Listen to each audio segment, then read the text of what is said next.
Last year ನಾನು ಅಂಡರ್-16 state ಆಡಿದ್ದೀನಿ ಅಂದರೆ ನಾನು ಈ ವರ್ಷ ಸ್ಟ್ರೈಟ್ ಅವೇ ಅಂಡರ್-16 ಸ್ಟೇಟಲ್ಲಿ ಟೀಮಲ್ಲಿ ಇರ್ತೀನ ಅನ್ನೋದೊಂದು ದೊಡ್ಡ ಪ್ರಶ್ನೆ. 0 to India ಸೀರೀಸಲ್ಲಿ ಈಗ ಪರ್ಟಿಕ್ಯುಲರ್ಲಿ ಒಂದು ರೂಟ್ ಅಂತ ಹೋಗೋಣ, ಅದು ಒಂದು ಅಂಡರ್-19 ಲೆವೆಲ್ವರೆಗೂ. So India 0 to India series ಅಂತ ಇರೋದೇ ಒಂದು ಇಂಡಿಯಾ ಆಡೋವರೆಗೂ ಸ್ಟೆಪ್ಸ್ ಬಗ್ಗೆ.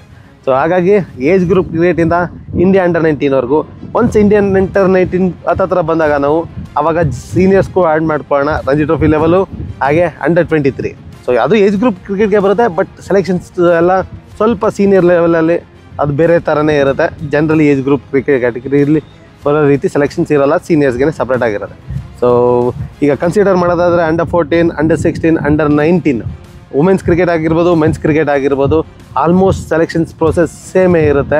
ವುಮೆನ್ಸ್ ಕ್ರಿಕೆಟ್ಗೆ ಸ್ವಲ್ಪ ಡಿಫ್ರೆನ್ಸ್ ಎವ್ರಿ ಇಯರ್ ಆಗೇ ಆಗುತ್ತೆ, ಅಷ್ಟೊಂದು ಜಾಸ್ತಿ ಡಿಫ್ರೆನ್ಸ್ ಆಗೋಲ್ಲ, ಸ್ವಲ್ಪ ಡಿಫ್ರೆನ್ಸ್ ಆಗೇ ಆಗುತ್ತೆ. ಎಕ್ಸಾಂಪಲ್, ಈ ವರ್ಷ ಲಾಸ್ಟ್ ಇಯರ್ ಇರಲಿಲ್ಲ ಲೀಗು, ಈ ವರ್ಷ ನಿಮಗೆ ಲೀಗ್ ಸ್ಟಾರ್ಟ್ ಆಗ್ತಿದೆ. ಎಸ್ಪೆಷಲಿ ಈ ವಿಡಿಯೋ ಆದಷ್ಟು ಬೇಗ ನೋಡ್ತಿರೋರು ಆಲ್ರೆಡಿ ಸ್ಟಾರ್ಟ್ ಆಗ್ತಿದೆ ಬ್ಯಾಂಗ್ಳೂರಲ್ಲಿ. ಆದಷ್ಟು ಬೇಗ ಅಂದರೆ ಜೂನ್ ಫಸ್ಟ್ ವೀಕಿಂದನೇ ನಿಮಗೆಲ್ಲ ಲೀಗೆಲ್ಲ ಸ್ಟಾರ್ಟ್ ಆಗುತ್ತೆ. ಸೊ ಆದಷ್ಟು ಬೇಗ ಯಾರು ವೀಡಿಯೋ ನೋಡ್ತಾ ಇದ್ದೀರಾ ನಿಮಗೆ ಅದು ಅರ್ಥ ಆಗುತ್ತೆ. ಇನ್ನು ಅಂಡರ್-16 ಲೀಗ್ ಸ್ಟೇಜ್ ಮುಗಿದಿದೆ, ಈಗ ನಾಕೌಟ್ ಸ್ಟೇಜು, ಈಗ ಅಂಡರ್-19 ಕೂಡ ಸ್ಟಾರ್ಟ್ ಆಗ್ತಿದೆ, ನಿಮ್ಮ ಝೋನಲ್ಲಿ ಕೂಡ ಸ್ಟಾರ್ಟ್ ಆಗುತ್ತೆ. ಸೊ ಇದೆಲ್ಲ ಒಂದು ಪ್ರೋಸೆಸ್ಸು. ನಿಮಗೆ ಒಂದು ಸೆಲೆಕ್ಷನ್ಸ್ನ ಅಟೆಂಡ್ ಮಾಡೋದಕ್ಕೆ ಇಲ್ಲಿ ಬಂದಂಥ ಪರ್ಫಾರ್ಮೆನ್ಸು, ಇಲ್ಲಿ ನಿಮಗೆ ಸಿಕ್ಕಂಥ UID ನಂಬರು ಫಸ್ಟ್ ಬಿಗಿನರ್ಸ್ಗೆ ಇದೆಲ್ಲ ಒಂದು ಕೌಂಟ್ ಆಗುತ್ತೆ ಒಂದು ಸೆಲೆಕ್ಷನ್ಸ್ಗೆ ಹೋಗ್ಬೇಕಾದ್ರೆ. ಯಾಕೆಂದರೆ ಒಂದು ಸೆಲೆಕ್ಷನ್ಸ್ನ ಅನೌನ್ಸ್ ಮಾಡಿದಾಗ ಧಾರವಾಡ ಝೋನ್ ಅಂತ ನೆನ್ಕೊಳ್ಳೋಣ, ಧಾರವಾಡ ಝೋನ್ ಸೆಲೆಕ್ಷನ್ಸ್ ಅಂಡರ್-16 ಅಂತ ಕರೆದಾಗ ಯೂಶ್ವಲಿ ಯಾರು ಲೀಗೆಲ್ಲ ಆಡಿರ್ತಾರೆ ಅವ್ರದ್ದೆಲ್ಲ ಒಂದು ಕ್ಲಬ್ಬಿಂದನೇ ಒಂದು ಲೀಸ್ಟ್ ಹೋಗಿರುತ್ತೆ, ಯಾರು ಲೀಗ್ ಆಡಿದ್ದಾರೆ, ಯಾರು ಸೆಲೆಕ್ಷನ್ಸ್ನ ಅಟೆಂಡ್ ಮಾಡಿರ್ತಾರೆ ಅಂತ. ಅದೆಲ್ಲ ಲೀಸ್ಟ್ ಹೋದ್ಮೇಲೆ ಅದಾದಮೇಲೆ ಸ್ಟೇಟ್ ಕ್ರಿಕೆಟ್ ಬೋರ್ಡ್ ಝೋನ್ ಅಡಿಲಿ ಅಲ್ಲೊಂದು ಲೀಸ್ಟ್ ಬರುತ್ತೆ, ಇನ್ಕ್ಲೂಡಿಂಗ್ ನಿಮ್ಮ UID ನಂಬರು, ನಿಮ್ಮ ಟೈಮಿಂಗ್ ಏನಿರುತ್ತೆ, ಸೆಲೆಕ್ಷನ್ಸ್ದು ಡೇಟ್ ಏನಿರುತ್ತೆ ಅಂತ. ಸೊ ಒಂದು ಬ್ಯಾಚ್ ಥರ ಮಾಡ್ತಾರೆ. ಇದು ಡಿಸ್ಟಿಕ್ ಲೆವೆಲ್ಗೆ, ಧಾರವಾಡ ಝೋನು ಅಥವಾ ರಾಯಚೂರು ಝೋನು ನಿಮ್ಮ ಡಿಸ್ಟಿಕ್, ಅದು ಬೇರೆ ಬೇರೆ ಝೋನ್ ಯಾವುದು ತಿಳ್ಕೊಳ್ಳಿ, ಬಟ್ ನಿಮ್ಮ ಝೋನ್ ಯಾವುದು ಅಂತ ತಿಳ್ಕೊಳ್ಳಿ. ಅದು ಡಿಸ್ಟಿಕ್ ಲೆವೆಲ್ಗೆ ಸೆಲೆಕ್ಷನ್ಸ್ ಆಗುವಂಥದ್ದು. ಧಾರವಾಡ ಝೋನ್ ಅಂತಲೇ ತೊಗೊಳ್ಳೋಣ ಅಥವಾ ಮೈಸೂರು ಝೋನ್ ಅಂತಲೇ ತೊಗೊಳ್ಳೋಣ, ಎನಿ ಡಿವಿಷನ್ ಮೊಫಸಿಲ್ 1. ಸೊ ಈಗ ಲೀಗ್ಸ್ ಮುಗಿದಿದೆ, ನಾಕೌಟ್ಸ್ ಮುಗಿಯುತ್ತೆ, ಸೆಲೆಕ್ಷನ್ಸ್ ಅಂತ ಕರೀತಾರೆ. ಅದು ಝೋನಲ್ ಸೆಲೆಕ್ಷನ್ ಅಂತಲೇ ಕರೆಯೋದು, ಬಟ್ ಡಿಸ್ಟಿಕ್ ಲೆವೆಲ್ಗೆ ಅದು. ಸೊ ಒನ್ಸ್ ಡಿಸ್ಟಿಕ್ ಲೆವೆಲಲ್ಲಿ ಏನಾಗುತ್ತೆ ಅಂದರೆ 5 ರಿಂದ 6 ಟೀಮ್ ಆಗ್ಬೋದು, 3 ಟೀಮ್ ಆಗ್ಬೋದು, 4 ಟೀಮ್ ಆಗ್ಬೋದು, ಡಿಪೆಂಡಿಂಗ್ ಆನ್ ನಂಬರ್ಸ್. ಸೊ ಸೆಲೆಕ್ಷನ್ಸ್ಗೆ ಎಷ್ಟು ಮಕ್ಕಳು ಅಟೆಂಡ್ ಮಾಡಿರ್ತಾರೆ, ಎಷ್ಟು ಜನ ಪರ್ಫಾರ್ಮ್ ಮಾಡಿರ್ತಾರೆ, ಈಗಿನ ಲೀಗ್ ಏನು ನಡೀತಿದೆ ಅದರಲ್ಲಿ ಲೀಗಲ್ಲಿ ಬಂದಂಥ ಪರ್ಫಾರ್ಮೆನ್ಸ್ನೇ ಅಲ್ಲಿ ನಿಮಗೆ ಕನ್ಸಿಡರ್ ಮಾಡೋದು. ಸೊ ಸೆಲೆಕ್ಷನ್ ಪ್ರೋಸೆಸ್ ಹೀಗೆ ಇರುತ್ತೆ. ಸೊ ಕರೀತಾರೆ ನಿಮಗೆ. ಸೊ ಲೀಸ್ಟಲ್ಲಿ ನಿಮಗೆ UID ನಂಬರ್ ಜೊತೆ ನಿಮ್ಮ ಟೈಮಿಂಗು ಮತ್ತು ಯಾವ ಡೇಟಲ್ಲಿ ಬರಬೇಕು ಅಂತ. ಸೊ ಜನರಲ್ಲಾಗಿ ನೆಕ್ಸ್ಟ್ ಸೆಷನ್ ಆಗುತ್ತೆ. ಅಲ್ಲಿ ಸೆಲೆಕ್ಟರ್ಸು ತುಂಬ ಕ್ರಿಕೆಟ್ ಆಡಿರೋರು ನೋಡ್ದೇಡ್ಕೆ ಹೇಳ್ಬಿಡ್ತಾರೆ, ಸೊ ಈ ಹುಡುಗ ಕ್ರಿಕೆಟರ್ ಏನು ಪೊಟೆನ್ಷಿಯಲ್ ಇದೆ ಇವನಲ್ಲಿದೆ ಅಂತ. 2 ಬಾಲ್ ಸಾಕು ನಿಮಗೆಲ್ಲ. ತುಂಬ ಜನಕ್ಕೆ ಅನ್ಸೋದು ಸಿಗೋದೆ 6 ಬಾಲು 10 ಬಾಲ್ ಅಷ್ಟೇ ಸಿಗುತ್ತೆ ಬ್ಯಾಟಿಂಗ್ ಆಡೋಕ್ಕೆ, ಕರೆದು ಬಿಡ್ತಾರೆ ಅಂತ. ಸೊ ಅಷ್ಟಿನ ಸಾಕು ಅವ್ರಿಗೆ. ಸೊ ಒಂದು ಪ್ಲೇಯರ್ನ ಜಡ್ಜ್ ಮಾಡೋದಕ್ಕೆ. ಸೊ ನೀವು ಯೂಶ್ವಲಿ ಏನಾಗುತ್ತೆ, ತುಂಬ ಚೆನ್ನಾಗಿ ಆಡ್ತಿರೋರನ್ನ ಇನ್ನೊಂದು 4 ಬಾಲ್ ಆಡಿಸ್ಬೋದು, ಎಕ್ಸ್ಟ್ರಾ ಪರ್ಫಾರ್ಮೆನ್ಸ್ ಕೇಳ್ಬೋದು, ಏನಿದೆ ಪರ್ಫಾರ್ಮೆನ್ಸ್ ಅಂತ. ಅಥವಾ ಫಸ್ಟ್ ಇಂಪ್ರೆಷನ್ನೇ ಇಲ್ಲ, ಒಂದು ಕ್ರಿಕೆಟರ್ಗೆ ಬೇಕಾಗಿರೋವಂಥ ಒಂದು ಪ್ಲೇ ಒಂದು 3 ವರ್ಷ ಅಟ್ಲೀಸ್ಟ್ ಆಡಿದ ಕ್ರಿಕೆಟ್ ಅನ್ನೋದು ಒಂದು ಟೆಕ್ನಿಕಲಿ ಒಂದು ಸೌಂಡ್ ಇಲ್ಲ ಅಂದರೆ, ಫಸ್ಟ್ ಇಂಪ್ರೆಷನ್ ಇಲ್ಲ ಅಂದರೆ, ಸೊ ನಿಮಗೆ ಅಲ್ಲಿ ಸ್ಕೋರ್ ಮಾಡಿದ್ರೂ 50-60 ಸ್ಕೋರ್ ಮಾಡಿದ್ರೂ ವಿಲ್ ಬಿ ಇನ್ ಡೌಟ್. ಯಾಕೆಂದರೆ 50-60 ಸ್ಕೋರ್ಸು ಒಂದೊಂದು ಮ್ಯಾಚಲ್ಲಿ ಬಂದುಬಿಡುತ್ತೆ ಯಾರಿಗೆ ಬೇಕಾದ್ರೂ. ಸೊ ಅಲ್ಲಿ ನಿಮಗೆ ಡಿಸ್ಅಡ್ವಾಂಟೇಜ್ ಜಾಸ್ತಿ ಇರುತ್ತೆ. ಫಸ್ಟ್ ಇಂಪ್ರೆಷನ್ ಅನ್ನೋದು ತುಂಬಾ ಇಂಪಾರ್ಟೆಂಟ್ ಆಗುತ್ತೆ. ಸೊ ಇಲ್ಲಿ ನಿಮಗೆ ಕನ್ಸಿಸ್ಟೆಂಟ್ ಸ್ಕೋರ್ಸ್ ಇಂಪಾರ್ಟೆಂಟ್ ಆಗುತ್ತೆ. ನೀವು ಲೀಗಲ್ಲಿ ಏನು ಸ್ಕೋರ್ ಮಾಡಿದ್ದೀರಾ, ಅಥವಾ ಈಗಿನ ಪ್ರೆಸೆಂಟಲ್ಲಿ ಅಷ್ಟೊಂದು ಚೆನ್ನಾಗಿ ಮಾಡಲಿಲ್ವ ಲೀಗಲ್ಲಿ ನೀವು, ಅಥವಾ ಫಸ್ಟ್ ಅಪಿರಿಯನ್ಸು ಫಸ್ಟ್ ಲುಕ್ ಇಲ್ವಾ ನಿಮ್ಮಲ್ಲಿ ಕ್ರಿಕೆಟರ್ಗೆ ಬೇಕಾಗಿರೋದು ಅಂದರೆ ನೀವು ಖಂಡಿತ ನಮ್ಮ ಜೊತೆ ಟ್ರೈನ್ ಮಾಡ್ಬೋದು. ನಾನು ಖಂಡಿತ ನಿಮ್ಗೆ ಹೆಲ್ಪ್ ಮಾಡೋಕ್ಕೆ ರೆಡಿ ಇದ್ದೀನಿ. ಸೊ ಪರ್ಸ್ನಲ್ ಟ್ರೈನಿಂಗು ನಿಮ್ಮ ಡಿಸ್ಟಿಕ್ಗೆ ನಾನು ಆಲ್ರೆಡಿ ನೀವು ಝೋನ್ ಲೆವೆಲ್ಗೆ ಅಥವಾ ಲೀಗ್ ಏನು ಆಡ್ತಿದ್ದೀರಾ, ಖಂಡಿತ ನಾನು ನಿಮಗೋಸ್ಕರ ಟೈಮ್ ಕೊಡ್ತೀನಿ ಈ ವರ್ಷ. ಸೊ ಕೆಳಗಡೆ ಕೊಟ್ಟಿರೋಂಥ ನಂಬರ್ಗೆ ಕಾಂಟ್ಯಾಕ್ಟ್ ಮಾಡಿ, ಖಂಡಿತ ನಾನು ನಿಮಗೆ ಹೆಲ್ಪ್ ಮಾಡೋಕ್ಕೆ ರೆಡಿ ಇದ್ದೀನಿ. ನಿಮ್ಮ ಲೀಗ್ ಲೆವೆಲಿಂದ ನಿಮಗೆ ಒಂದು ಡಿಸ್ಟಿಕ್ ಲೆವೆಲ್ ಆಡೋವರೆಗೂ ಏನು ಬೇಕು ಪರ್ಫಾರ್ಮೆನ್ಸು, ಹಾಗೆ ನಮ್ಮ ಔಟ್ಲುಕ್ಕು, ನಮ್ಮ ಫಸ್ಟ್ ಇಂಪ್ರೆಷನ್ಸ್ ಹೇಗಿರಬೇಕು ಒಂದು ಕ್ರಿಕೆಟರ್ಸ್ಗೆ, ಅದನ್ನೆಲ್ಲ ಖಂಡಿತ ಟ್ರೈನ್ ಮಾಡ್ತೀನಿ. ಸೊ ಅದು ತುಂಬಾ ಕ್ರೂಷಿಯಲ್ ಆಗುತ್ತೆ. ಸೊ ಸೆಲೆಕ್ಟರ್ಸ್ಗೆ ನೋಡಿದಕ್ಕೆ ಗೊತ್ತಾಗುತ್ತೆ. ಆರ್ಡಿನರಿ ಲುಕಿಂಗ್ ಪ್ಲೇಯರ್ ಅಂದರೆ ಕರೀತಾರೆ ಆಚೆ. ಸೊ ಕರೆದ್ಬಿಟ್ಟು ನಿಮ್ಮ ಸ್ಕೋರ್ಸ್ನ ಕೇಳ್ತಿದ್ದಾರೆ, ಲಾಸ್ಟ್ ಲೀಗ್ ಮ್ಯಾಚಸಲ್ಲಿ ಏನೇನು ಸ್ಕೋರ್ಸ್ ಇದೆ ಅಂತ. ಸೊ 50-60 ಮ್ಯಾಚ್ ಆಗುತ್ತಾ ನಿಮ್ಮ ಬ್ಯಾಟಿಂಗ್ ಸ್ಟೈಲ್ಗೆ ನೋಡ್ತಾರೆ. ಓಕೆ, ಬಿ ಕ್ಯಾಟಗರಿ ಅಂತಲೇ ಇಟ್ಕೊಳ್ಳೋಣ. ಸೊ ಅವ್ರದ್ದು ಬೇರೆ ಬೇರೆ ಕೋಚ್ ಸೆಲೆಕ್ಟರ್ಸ್ದು ಬೇರೆ ಬೇರೆ ಐಡಿಯಾ ಆಫ್ ಸೆಲೆಕ್ಟಿಂಗ್ ಇರುತ್ತೆ. ರ್ಯಾಂಕಿಂಗ್ ಕೊಡೋವಂಥದ್ದು, ಎ ಕೊಡ್ತಾರೆ, ಬಿ ಕೊಡ್ತಾರೆ, ರೈಟ್ ಕೊಡ್ತಾರೆ ಅಥವಾ ಕಟ್ ಮಾಡ್ತಾರೆ. ಸೊ ಈ ಎವ್ರಿ ಇಂಡಿವಿಜುವಲ್ ಸೆಲೆಕ್ಟರ್ಸ್ ಮೇಲೆ ಹೋಗುತ್ತೆ ಅದು. ಅವ್ರ ರಿಮೆಂಬರಿಗೆ ಅವ್ರ ಗ್ಯಾಪ್ನ ಇಟ್ಕೊಳ್ಳೋದಕ್ಕೆ ಏನು ನಂಬರ್ಸ್ ಬೇಕಾಗುತ್ತೆ ಆ ರೀತಿ ಯೋಚನೆ ಮಾಡ್ತಾರೆ. ಅದು ಪರ್ಟಿಕ್ಯುಲರ್ಲಿ ಇದೇ ರೀತಿ ಇರುತ್ತೆ ಅಂತ ಏನು ಹೇಳೋಕ್ಕಾಗಲ್ಲ.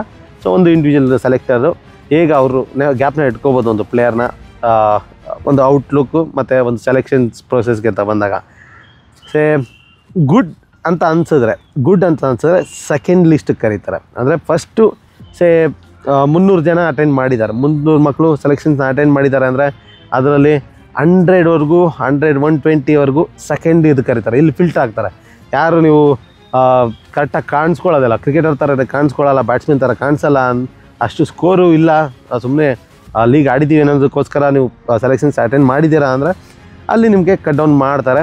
ಅಲ್ಲಿ ನಿಮ್ಗೆ ಇಂಪ್ರೂವ್ ಆಗೋ ಚಾನ್ಸಸ್ಸು ಮತ್ತು ಕಂಬ್ಯಾಕ್ ಮಾಡೋ ಚಾನ್ಸಸ್ ಖಂಡಿತ ನಿಮ್ಗೆ ಇರಲೇಬೇಕು. ಸೆಲೆಕ್ಷನ್ಸ್ ಹಾಗೇ ನಡೆಯೋದು.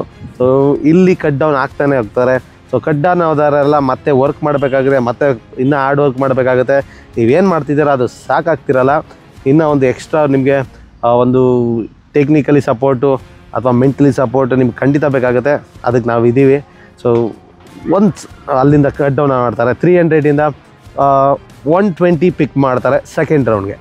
ಸೊ ಸೆಕೆಂಡ್ ರೌಂಡ್ಗೆ 120 ಪಿಕ್ ಮಾಡಿದಾಗ ಅಲ್ಲಿ ಆಲ್ಮೋಸ್ಟ್ ಎಲ್ಲ ಸ್ಕೋರ್ ಮಾಡಿರೋರು ಇರ್ತಾರೆ, ಟೆಕ್ನಿಕಲಿ ಸೌಂಡ್ ಇರ್ತಾರೆ. ಅಲ್ಲಿ ಕೂಡ ನಿಮ್ಗೆ ಫಿಲ್ಟರ್ ಆಗುತ್ತೆ, ಸೆಕೆಂಡ್ ರೌಂಡ್ ಕೂಡ ಫಿಲ್ಟರ್ ಆಗುತ್ತೆ. ಸೊ ಸೆಕೆಂಡ್ ರೌಂಡಲ್ಲಿ ಫಿಲ್ಟರ್ ಹೆಂಗಾಗುತ್ತೆ ಅಂದರೆ ಡೈರೆಕ್ಟ್ ಟೀಮ್ಸ್ಗೆ ಹೋಗ್ತಾರೆ ಅಲ್ಲಿ. ಸೊ 4 ಟೀಮ್ ಅಂತಲೇ ಮಿನಿಮಮ್ ಇಟ್ಕೊಳ್ಳೋಣ. 60 ಪ್ಲೇಯರ್ಸ್, 120 ಪ್ಲೇಯರ್ಸಲ್ಲಿ 60 ಪ್ಲೇಯರ್ಸು. 60 ಪ್ಲೇಯರ್ಸಲ್ಲಿ ಫಾಸ್ಟ್ ಬೌಲರ್ಸ್ ಕ್ಯಾಟಗರಿನೇ ಸಪ್ರೇಟ್ ಇರುತ್ತೆ, ಸ್ಪಿನ್ನರ್ಸ್ ಕ್ಯಾಟಗರಿನೇ ಸಪ್ರೇಟ್ ಇರುತ್ತೆ, ಬ್ಯಾಟ್ಸ್ಮನ್ಸ್ ಕ್ಯಾಟಗರಿನೇ ಸಪ್ರೇಟ್ ಇರುತ್ತೆ. ಈ 120 ಮೆಂಬರ್ಸಲ್ಲಿ ಈ 120 ಮೆಂಬರ್ಸಲ್ಲಿ ಒಂದೊಂದು ಟೀಮ್ಗೂ ಫೀಡ್ ಮಾಡ್ತಾ ಬಂದಾಗ ಸೊ ಯಾರು ಬೆಸ್ಟ್ ನಂಬರ್ಸ್ನ ತೊಗೊಂಡಿರ್ತಾರೆ ಸೆಲೆಕ್ಷನ್ಸಲ್ಲಿ ಅವರು ಫಿಟ್ ಆಗೋ ಚಾನ್ಸಸ್ ಜಾಸ್ತಿ ಇರುತ್ತೆ ಒಂದು ಸೆಲೆಕ್ಷನ್ ಪ್ರೊಸೆಸಲ್ಲಿ ಒಂದು ಡಿಸ್ಟಿಕ್ಗೆ. ಸೊ 30 ಬ್ಯಾಟ್ಸ್ಮೆನ್ಸು ಅಥವಾ 30 ಬ್ಯಾಟ್ಸ್ಮೆನ್ಸು, 30 ಬೌಲರ್ಸು, 30 ಸ್ಪಿನ್ನರ್ಸು, ಸ್ಪಿನ್ನರ್ಸು ಒಂದಷ್ಟು ಜನ ಅಂತ ಒಂದು ಲಿಸ್ಟ್ ಇದ್ದಾಗ ಒಂದೊಂದಕ್ಕೆ ಇಬ್ಬಿಬ್ಬರನ್ನ ಆ್ಯಡ್ ಮಾಡ್ತಾ ಹೋದಾಗ ಒಂದೊಂದು ಟೀಮ್ಗೆ ಬೇಸ್ಡ್ ಆನ್ ಪರ್ಫಾರ್ಮೆನ್ಸಸ್ಸು. ಈಗ ಟಾಪ್ ಪರ್ಫಾರ್ಮೆನ್ಸಸ್ಸು ಫಸ್ಟ್ ಪ್ರಿಫರೆನ್ಸ್ ಯಾವಾಗಲೂ ತೊಗೋತಾರೆ. ಇಲ್ಲಿ ಕಂಪಲ್ಸರಿ ಆಗಿ ನೀವು ತಿಳ್ಕೊಳ್ಳಬೇಕು. ಈಗ ಯಾರು ಲೀಗಲ್ಲಿ ಟಾಪ್ ಪರ್ಫಾರ್ಮೆನ್ಸ್ ಮಾಡಿರ್ತಾರೆ ಅವ್ರು ಫಸ್ಟ್ ಫಿಲಪಲ್ಲಿ ಫಸ್ಟ್ 15 ಮೆಂಬರ್ಸ್ ಆಫ್ ಟೀಮಲ್ಲಿದ್ರೂ 10 including fast bowler, spinners, batsmens ಟಾಪಲ್ಲಿ ಯಾರ್ಯಾರಿದ್ದಾರೆ ಆ ಟಾಪ್ ಟೀಮ್ಸ್ಗಳನ್ನ ಮಾಡ್ಕೊಂಡು ಹೋಗ್ತಾರೆ. ಈ ಯಾವಾಗಲೂ ಇದರಲ್ಲಿ ಒಂದು ಮೇನ್ ಟೀಮ್ ಅಂತ ಮಾಡ್ತಾರೆ. ಒಂದು ಡಿಸ್ಟ್ರಿಕ್ಟ್ ಲೆವೆಲಲ್ಲಿ 4 ಟೀಮು ಇರ್ಬೋದು, 5 ಟೀಮ್ ಇರ್ಬೋದು. ಅದರಲ್ಲಿ ಮೇನ್ ಒಂದು ಸ್ಟ್ರಾಂಗ್ ಟೀಮು, ಒಂದು ಕೋರ್ ಟೀಮ್ ಅಂತ ಮಾಡ್ತಾರೆ. ಅದನ್ನು ಸ್ಟೇಟ್ ಕ್ರಿಕೆಟ್ ಬೋರ್ಡ್ ಹೆಸರಲ್ಲೇ ಕರೀತಾರೆ. ಬೇರೆ ಬೇರೆ ಹೆಸರು ಇರುತ್ತೆ ಅದಕ್ಕೆ. ಆಪರ್ಚುನಿಟಿ ಸಿಕ್ಕೇ ಸಿಗುತ್ತೆ ಒಂದು ಪರ್ಫಾರ್ಮ್ ಮಾಡಿರೋರಿಗೆ. ಮತ್ತು ನಿಮ್ಮ ಫಿಲ್ಟರ್ಡ್ ಲೆವೆಲಲ್ಲಿ ಒಂದು ಬೆಟರ್ ಕ್ವಾಲಿಟಿ ಮಧ್ಯದಲ್ಲಿ ನೀವು ಪರ್ಫಾರ್ಮೆನ್ಸ್ಗೆ ಎಳಿಬೇಕಾಗುತ್ತೆ. ಅದು ಡಿಸ್ಟ್ರಿಕ್ಟ್ ಲೆವೆಲಲ್ಲಿ.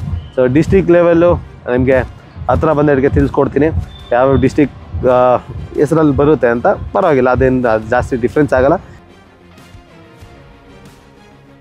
ಇನ್ನೊಂದು ತುಂಬ ಇಂಪಾರ್ಟೆಂಟಾಗಿ ನೀವು ಇದರಲ್ಲಿ ತಿಳ್ಕೊಬೇಕಾಗಿರೋದು, ಮುಂದೆ ಈಗ ಏನು ಲಾಸ್ಟ್ ಇಯರು ನಾನು ಅಂಡರ್-16 ಸ್ಟೇಟ್ ಆಡಿದ್ದೀನಿ ಅಂದರೆ ನಾನು ಈ ವರ್ಷ ಸ್ಟ್ರೈಟ್ ಅವೇ ಅಂಡರ್-16 ಸ್ಟೇಟಲ್ಲಿ ಟೀಮಲ್ಲಿ ಇರ್ತೀನ ಅನ್ನೋದೊಂದು ದೊಡ್ಡ ಪ್ರಶ್ನೆ.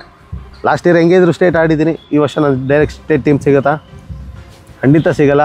ಸೊ ಮತ್ತು ಇದು ಕ್ರಿಕೆಟ್ ನಿಮಗೆ ಪ್ರತಿ ಸಲ ಹೇಳ್ದಂಗಿತ್ತೆ, ಇದು ರನ್ನಿಂಗ್ ರೇಸ್ ಅಲ್ಲ, ಸ್ಪ್ರಿಂಟ್ ಅಲ್ಲ, ಮ್ಯಾರಥಾನ್. ಇದು ಹೋದ ವರ್ಷ ಚೆನ್ನಾಗಿ ಮಾಡಿದ್ದೀರ ಅಂದ ಕಾರಣಕ್ಕೆ ಈ ವರ್ಷ ಕೂಡ ಚೆನ್ನಾಗಿ ಮಾಡ್ತೀರ ಅನ್ನೋದು ಏನೂ ಗ್ಯಾರಂಟಿ ಇರೋಲ್ಲ. ನಿಮ್ಮ ಕರೆಂಟ್ ಪರ್ಫಾರ್ಮೆನ್ಸು, ನಿಮ್ಮ ಕರೆಂಟ್ ಫಾರ್ಮು ತುಂಬಾ ಇಂಪಾರ್ಟೆಂಟ್ ಆಗುತ್ತೆ. ಸೊ ಇಲ್ಲಿ ಒಂದು ಡಿಸ್ಟಿಕ್ ಲೆವೆಲಲ್ಲಿ ಒಂದು ಟಾಪ್ ಕ್ರಿಕೆಟರು ಸ್ಟೇಟ್ ಆಡಿರೋನು ಡಿಸ್ಟಿಕ್ ಆಡದೇ ಇರ್ಬೋದು, ಡೈರೆಕ್ಟು ಇಲ್ಲಿ ಡಿಸ್ಟಿಕ್ ಚಾನಲ್ನಲ್ಲಿ ಎಲ್ಲಿ ಚೆನ್ನಾಗಿ ಆಡ್ತಾನೆ ಅವ್ನು ನೆಕ್ಸ್ಟ್ ಸ್ಟೆಪ್ಪಲ್ಲಿ ಅಲ್ಲಿ ಅವನು ಆಡಲೇಬೇಕಾಗುತ್ತೆ. ಆ particular player last year state ಆಡಿದ್ರು ಕೂಡ ಒಂದು ಝೋನ್ ಲೆವೆಲಲ್ಲಿ ಆಡಲೇಬೇಕಾಗುತ್ತೆ. ಅಲ್ಲೂ ಕೂಡ ಮತ್ತೆ ಪರ್ಫಾರ್ಮೆನ್ಸ್ ತೋರಿಸ್ಬೇಕಾಗುತ್ತೆ. ಸೊ ಅದು ಕೂಡ ತುಂಬ ಇಂಪಾರ್ಟೆಂಟ್ ಆಗುತ್ತೆ. ಇದು ಒಂದು ಪಾಯಿಂಟ್ ನಿಮಗೆ ಆ್ಯಡ್ ಮಾಡ್ತಾ ಇರೋದಷ್ಟೇ. ನಾವು ಮುಂದಿನ ಎಪಿಸೋಡಲ್ಲಿ ಮುಂದಿನ ಸ್ಟೆಪ್ಗೆ ಹೋಗಿದ ಮುಂಚೆ ಇದು ತಲೆಯಲ್ಲಿರಲಿ. ಸೊ ಇಲ್ಲಿ ನಮ್ಮ ಪರ್ಫಾರ್ಮೆನ್ಸು ಅಷ್ಟು ಇಂಪಾರ್ಟೆಂಟ್ ಆಗುತ್ತೆ ಒಂದು ಕಾಂಪಿಟೇಟಿವ್ ಲೆವೆಲ್ಗೆ ಇಳಿದಾಗ. ಸೊ ಈಗ ಡಿಸ್ಟ್ರಿಕ್ಟ್ ಲೆವೆಲಲ್ಲಿ 5 ಟೀಮು 6 ಟೀಮ್ ಮಾಡಿದ್ರು ಒಂದು ಝೋನಲ್ಲಿ ಅಂದಾಗ ನಿಮ್ಮ ಮಧ್ಯೆನೇ ಮ್ಯಾಚಸ್ ಆಗುತ್ತೆ. ಸೊ ನಿಮ್ಮ ಮಧ್ಯದಲ್ಲೇ ಆ ಟೀಮ್ ಇತ್ತು ಅಂದರೆ 5 ಮ್ಯಾಚಸ್ ಆಗುತ್ತೆ. ಎಲ್ಲರ ಮೇಲೂ ಆಡ್ಕೊಬಂದಂಗೆ ಆ ಟೀಮಲ್ಲಿ 5 ಮ್ಯಾಚಸ್ಸು. 5 ಮ್ಯಾಚಸಲ್ಲಿ ಈ 60 ಮಕ್ಕಳಲ್ಲಿ ಯಾರು ಚೆನ್ನಾಗಿ ಮಾಡ್ತಾರೆ. ಸೊ ಈ 60 ಮಕ್ಕಳಲ್ಲಿ ಯಾರು ಚೆನ್ನಾಗಿ ಮಾಡ್ತಾರೆ, ಇದರಲ್ಲೂ ಫಿಲ್ಟರ್ ಆಗ್ತೀರಾ. ನೀವು ಯಾರು ಪರ್ಫಾರ್ಮ್ ಮಾಡ್ತೀರಾ, ಯಾರು ನಿಮ್ಮ 100% ಆ ಟೈಮ್ಗೆ ಒಳ್ಳೆ ಫಾರ್ಮಲ್ಲಿದ್ದು ಬೆಸ್ಟ್ ನಿಮ್ಮ ಎಫರ್ಟ್ ಖಂಡಿತ ಆಚೆ ಬರ್ತಿದೆ ಅಂದಾಗ ನಿಮಗೆ ಅಲ್ಲಿ 15 ಅಂತ ಮಾಡ್ತಾರೆ. ಅದು ಝೋನ್ ಟೀಮ್. ಸೇಮ್ ಧಾರವಾಡ ಝೋನಲ್ಲಿ 6 ಡಿಸ್ಟಿಕ್ ಟೀಮ್ ಆಯಿತು. ಡಿಸ್ಟಿಕ್ ಟೀಮಲ್ಲಿ 6 ಟೀಮ್ಗಳಲ್ಲಿ ಯಾರು 5 ಮ್ಯಾಚಸಲ್ಲಿ ಯಾರು ಚೆನ್ನಾಗಿ ಆಡಿದ್ದಾರೆ ಅವ್ರನ್ನೆಲ್ಲರನ್ನೂ ಒಂದು ಕಂಬೈಂಡ್ ಆಗಿ ಒಂದು 15 ಟೀಮ್ ಅಂತ ಮಾಡ್ತಾರೆ. ಇದು ಡಿಸ್ಟಿಕ್ಕಿಂದ ಝೋನ್ ಟೀಮ್ ಆಯಿತು. ಒಂದು ಡಿಸ್ಟಿಕ್ ಲೆವೆಲಿಂದ ಒಂದು ಝೋನ್ ಟೀಮು. ಸೊ ಇಲ್ಲಿ ಇದು ಒಂದು ಪ್ರೋಸೆಸ್ ಇರೋವಂಥದ್ದು. ಇಲ್ಲಿ ನೀವು ಬರಬೇಕಾಗಿರೋದು ಮತ್ತೆ ನಾವು ರಿವರ್ಸ್ ಹೋಗ್ತಾ ಹೋಗಿದ್ರೆ, ನಾವು ಝೋನ್ ಟೀಮ್ ಸೇರಬೇಕು ಅಂದರೆ ಡಿಸ್ಟಿಕ್ಸ್ ಟೀಮಲ್ಲಿರಬೇಕು. ಡಿಸ್ಟಿಕ್ಸ್ ಟೀಮೇನು 60ರಲ್ಲಿರಬೇಕು. ಡಿಸ್ಟಿಕ್ ಟೀಮ್ಗೆ ಬರಬೇಕು ಅಂದರೆ ಸೊ ಡಿಸ್ಟಿಕ್ ಟೀಮ್ಗೆ 60 ಜನ ಆದರೆ ನಾವು ಕಾಂಪೀಟ್ ಮಾಡಿ ಬಂದಿದ್ದು 120 ಸೆಕೆಂಡ್ ಲಿಸ್ಟಲ್ಲಿದ್ದವ್ರಿಗೆ. ಸೊ 120 ಸೆಕೆಂಡ್ ಲಿಸ್ಟಿಗೆ ಬರಬೇಕು ಅಂದರೆ ನಾವು ಕಾಂಪೀಟ್ ಮಾಡಿದ್ದು 300 ಸೆಲೆಕ್ಷನ್ಸ್ಗೆ ಬಂದಂಥ ಪ್ಲೇಯರ್ ಜೊತೆ. ಸೊ 300 ಜನ ಸೆಲೆಕ್ಷನ್ಸ್ಗೆ ಏನು ಬಂದರು, ಅವರು 650 ಪ್ಲೇಯರ್ಸ್ ಆಲ್ರೆಡಿ ಕ್ಲಬ್ ಕ್ರಿಕೆಟಲ್ಲಿ ನೀವೇಗ ಆಡಿದ್ರು ಕ್ಲಬ್ ಕ್ರಿಕೆಟು ಅಂಡರ್ 16 ಲೀಗು ಅವರು ಆಡಿರ್ತಾರೆ. ಪರ್ಫಾರ್ಮೆನ್ಸ್ ಇಲ್ಲದೆ ಇರೋ ಕಾರಣ ಅವರೇ ಬರ್ದೇ ಇರ್ಬೋದು. ಅದನ್ನೆಲ್ಲ ಕನ್ಸಿಡರ್ ಮಾಡಬೇಡಿ. ಸೊ 400 to 500 ಮಕ್ಕಳು ಲೀಗಲ್ಲಿ ಪಾರ್ಟಿಸಿಪೇಟ್ ಮಾಡಿದ್ದಾರೆ ಅಂತಲೇ ಅಂದ್ಕೊಳ್ಳೋಣ. ಸೊ ಅದರಲ್ಲಿ 300 ಜನ ಬಂದಿದ್ರು. ಸೊ ಇದು ರಿವರ್ಸ್ ಆಗಿ ಬಂದಾಗ ಇನ್ನೂ ಈಸಿಯಾಗಿ ಅರ್ಥ ಮಾಡ್ಕೊಳ್ಳೋದು. ಸೊ ಇವಾಗ ನೀವು ಯಾವ ಸ್ಟೇಜಲ್ಲಿದ್ದೀರಾ ಅನ್ನೋದನ್ನ ನೀವು ಖಂಡಿತ ತಿಳ್ಕೊಳ್ಬೇಕು. ನೀವಾಗ್ಬೋದು ಅಥವಾ ನಿಮ್ಮ ಪೇರೆಂಟ್ಸ್ ಆಗ್ಬೋದು. ಸೊ ಯಾವ ಸ್ಟೇಜಲ್ಲಿದ್ದೀವಿ, ಅಂಡರ್ 16 ನನ್ನ ಮಗ ಅಥವಾ ಈಗ ಬರ್ತಿರೋಂಥ ಲೀಗ್ ಸ್ಟೇಜಸಲ್ಲಿ ಮಗಳು ಏನು ಪರ್ಫಾರ್ಮೆನ್ಸ್ ಇದೆ, ಯಾವ ರೀತಿ ಪರ್ಫಾರ್ಮೆನ್ಸ್ ಅಂದರೆ ಯಾವ ಲೆವೆಲ್ಗೆ ಮ್ಯಾಚ್ ಆಗ್ತಾಯಿದ್ದೀವಿ. ಇನ್ನು ಕ್ಲಬ್ ಲೆವೆಲಲ್ಲಿ ಇನ್ನೂ ಪರ್ಫಾರ್ಮೆನ್ಸ್ ಮಾಡೋಕ್ಕಾಗ್ತಿಲ್ವಾ, ನೀವು 100% ವರ್ಕ್ ಮಾಡಲೇಬೇಕು. ಇವಾಗ ಜಸ್ಟ್ ಬಿಗಿನರ್ ಅಷ್ಟೇ, ಬಿಗಿನಿಂಗ್ ಸ್ಟೇಜಲ್ಲೇ ಇರುವಂಥದ್ದು. ನೀವು ಇನ್ನೂ ಕ್ಲಬ್ ಕ್ರಿಕೆಟಲ್ಲೇ ಇನ್ನೂ ಮ್ಯಾಚ್ ಎನ್ವೈರ್ಮೆಂಟ್ಗೆ ಬಂದಿಲ್ಲ ಅಂದರೆ ನೀವು ವರ್ಕ್ ಮಾಡೋದು ಇನ್ನೂ ತುಂಬ ಇದೆ. ಸೊ ಅದು ತುಂಬಾ ಇಂಪಾರ್ಟೆಂಟ್ ಆಗುತ್ತೆ.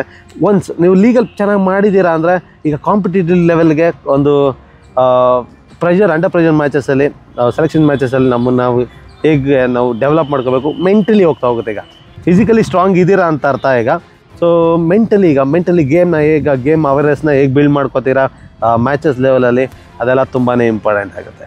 ಸೊ ಇದು ನಿಮಗೆ ಸೆಲೆಕ್ಷನ್ಸ್ಗೆ ಬೇಕಾಗಿರುವಂಥ ಮೈಂಡ್ ಸೆಟ್ಟು ಅಥವಾ ಪರ್ಫಾರ್ಮೆನ್ಸಸ್ಸು, ಒಂದು ಸ್ಟೆಪ್ಸು, ಒಂದು ಸ್ಟೇಜಸ್ಸು, ಒಂದು ಸೆಲೆಕ್ಷನ್ಸ್ನ ಅಟೆಂಡ್ ಮಾಡೋದಕ್ಕೆ ಇದು ರಿಮೇನ್ ಸೇಮ್. ಅಂಡರ್ 14 ಲೀಗು ಬರುತ್ತೆ, ಅಂಡರ್ 16 ಲೀಗು ಇದೆ, ಅಂಡರ್ 19 ಲೀಗು ಬರ್ತಿದೆ. ಇದೆಲ್ಲದು ಸೇಮು ಪ್ರೋಸೆಸ್ ಇದ್ದೇ ಇರುತ್ತೆ. ಸೊ ಮತ್ತೆ ನಿಮಗೆ ನೆಕ್ಸ್ಟ್ ವೀಡಿಯೋದಲ್ಲಿ ಸಿಗ್ತೀನಿ. ಅದು ಝೋನ್ ಲೆವೆಲ್ಗೆ ಹೋಗೋಣ. ಈಗ ಡಿಸ್ಟಿಕ್ ಲೆವೆಲಿಂದ ಝೋನ್ ಲೆವೆಲ್.